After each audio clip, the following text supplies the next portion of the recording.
तो हमारे सामने खुल के चीज आ जाती है। गवर्नेंस का हिस्सा है करप्शन। एलीट कैप्चर कहा जाता है, इसका मतलब है कि तमाम वसाइल के ऊपर एलीट ने अपना कंट्रोल कर लिया है। पॉलिसी के ऊपर कंट्रोल कर लिया है, वसाइल के ऊपर कंट्रोल कर लिया है, आपकी ट्रेजरी पे कंट्रोल कर लिया है। यानी जो ताकत वाला है, ना सिर्फ ये कि उसको फायदा पहुंचे, उसका मुकम्मल का इख्तियार ट्रेजरी के ऊपर भी है, खजाने के ऊपर भी है।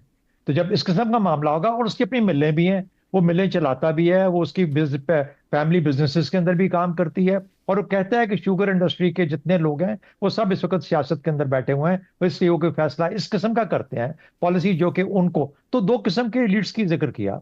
एक उसने कहा कि एलिट जो है गवर्निंग एलिट्स है, और दूसरे पावर एलिट्स है। तो जो पॉलिसी बनती है वो पावर एलिट्स को या गवर्निंग एलिट्स को सर्व कर रही है, उनकी खातिर में काम कर रही है, उनकी खातिर खिदमत करती है। इसलिए पॉलिसी नुकसान क्या हो रहा है? नुकसान ये हो रहा है कि कोई समाजी तरक्की नहीं हो रही, जो कि आवाम से मुताल्लिक है, बिल्कुल से कुछ नहीं हो रहा। और कोई मुआशी तरक्की नहीं हो रही, क्योंकि जब तक सिर्फ उनकी मईशत बेहतर हो रही है जिनकी पॉलिसियां जिनको सपोर्ट करती हैं।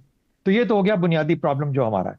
फिर उसके बाद जो जुडिशल के ऊपर को के जैगम साहब ने उसका बहुत मुख्तसर टाइम की वजह से जिक्र शायद इतना नहीं किया। Hmm. Judicial capture, hmm. Capture of the judicial institutes, ये बढ़ के सामने आया है उनकी रिपोर्ट के अंदर। उनको तो नहीं पता था कि 26वीं तरमीम और 27वीं तरमीम आने वाली है। 3 महीने से ये बन चुका है सारा मामला।